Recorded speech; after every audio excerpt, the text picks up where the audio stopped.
a new chapter in physics, that is chapter 12, friction. In previous chapter, force and pressure, we have discussed about a type of contact force called frictional force. In this chapter, we are going to study detailed about frictional force. The topics which we are going to discuss in this section are: what is friction, what is the cause of friction, what are the factors that affect friction, and what are the types of friction.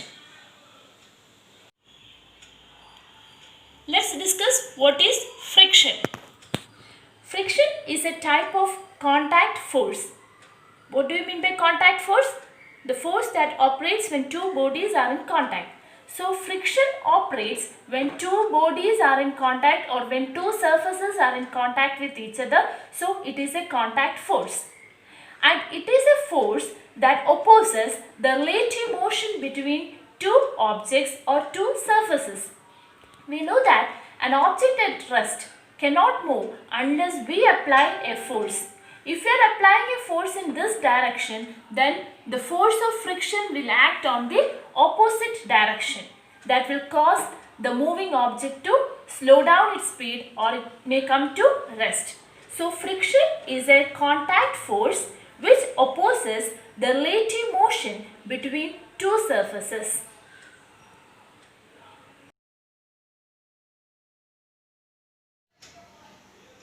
What is the cause of friction? Friction is due to the irregularities of surfaces in contact with each other. Even the surfaces which appear very smooth will have small irregularities on them. Just imagine this is an irregular surface. So another irregular surface like this, when it comes in contact with each other, the irregularities of both the surfaces gets locked each other. The irregularities of two surfaces get locked each other. So for smooth surfaces, this friction will be less. But for rough surfaces, hence the irregularities are more for rough surfaces. The force of friction is also more for rough surfaces.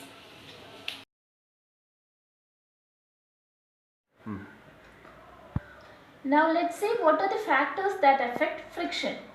The first one is nature of surface. Already we have told that the friction is caused due to irregularities between two surfaces in contact with each other. That means the nature of the surface have great influence on the frictional force. For a smooth surface, the irregularities will be less and hence the force of friction will be less. But for a rough surface, the irregularities will be more and hence force of friction will also be more. That means smooth surfaces will have less force of friction and rough surfaces will have more force of friction. So that is the first factor that affects friction, nature of surface. The second factor that affects friction is the force with which two surfaces are pressed. If you apply great force on an object, then the interlocking between the two surfaces will increase and hence the force of friction will also increase.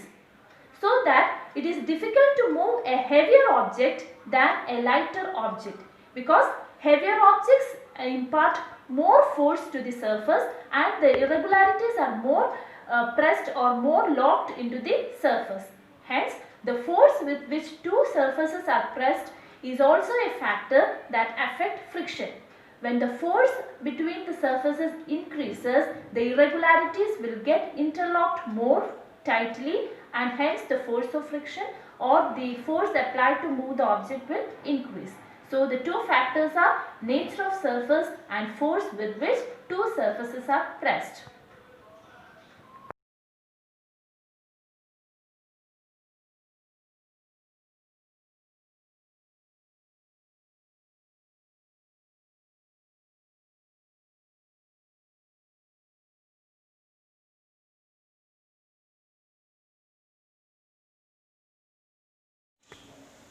Now let's see what are the types of friction. Friction is of three types: static friction, sliding friction and rolling friction. First let's see what is static friction. Static friction is a frictional force that operates when an object is at rest. You know that if an object is at rest, it cannot move. This state is called a rest.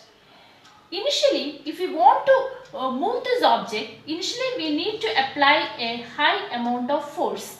If it is a heavier object, the magnitude of force should also be higher for this object to move. Why we need to apply this much amount of force when an object is at rest? That is due to the static frictional force that operates between these two surfaces. So static friction is a frictional force that operates when two objects are at rest. When these objects are at rest, the irregularities of the two surfaces are interlocked to a greater extent. So we need to apply more amount of force to start this object or to make this object move. So static friction is a frictional force that operates when an object is at rest. The second type of friction is sliding friction. Sliding friction operates on objects which are moving. So usually we know that the frictional force will be acting opposite. If this object is moving along this direction, then the frictional force that is operating to the opposite direction of this moving object, this sliding object. In this slope, this object will be sliding. So the frictional force that is acting opposite to the motion of this sliding object is called a sliding friction. So sliding friction takes place on objects which are moving. Now the third one is rolling friction. Rolling friction also operates on objects which are moving, which are rolling through a surface. So this frictional force is also acting opposite to the direction of motion of the rolling object. So both the sliding and rolling friction operates on objects which are moving, whereas static friction operates on objects which are at rest. So these are the three types of friction. Now let's see the magnitude of this. You know that the amount of force required to move an object at rest will be higher compared to both this. So the magnitude of static friction will be greater than that of sliding and rolling friction, because when an object is at rest, the amount of force required to overcome this frictional force is more. That means static friction has more magnitude, or static friction is more than sliding and rolling friction. And compared to the sliding and rolling friction is more than rolling friction. So this is the increasing order of the magnitude of these frictional forces. Now let's summarize what we have learned in this section. A moving object comes into rest or slow down due to an opposite force acting on it. Suppose you are skating on an ice surface and your friend is skating on a rough surface. Whose motion will be greater? Why? You are able to hold a bottle in your hand. The bottle does not flip down. Why? You might have seen caution boards showing wet surfaces. Why do we fall on wet surfaces? The answer to all these questions is friction. That is what we have learned in this chapter. Friction acts on all moving objects. The direction of friction is opposite to the direction of motion of an object. Friction is a contact force that operates only when two surfaces are in contact with each other. As it is a contact force, it depends upon the nature of the surface. In a smooth surface, the force of friction will be less. Hence, we are able to move faster in smooth surfaces, and sometimes we fall down in smooth surfaces. In a rough surface, the force of friction will be high, and hence it is difficult to move in rough surfaces. So the first factor that affects the frictional force is nature of surface. The second factor we have studied is the force by which two surfaces are pressed. Greater the force by which the surfaces are pressed, greater will be the force of friction. We are able to hold many things in our hand due to frictional force.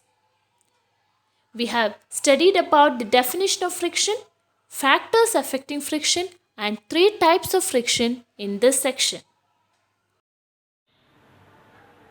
Okay children, I hope today's topic is clear for you. Read the textbook. Thank you.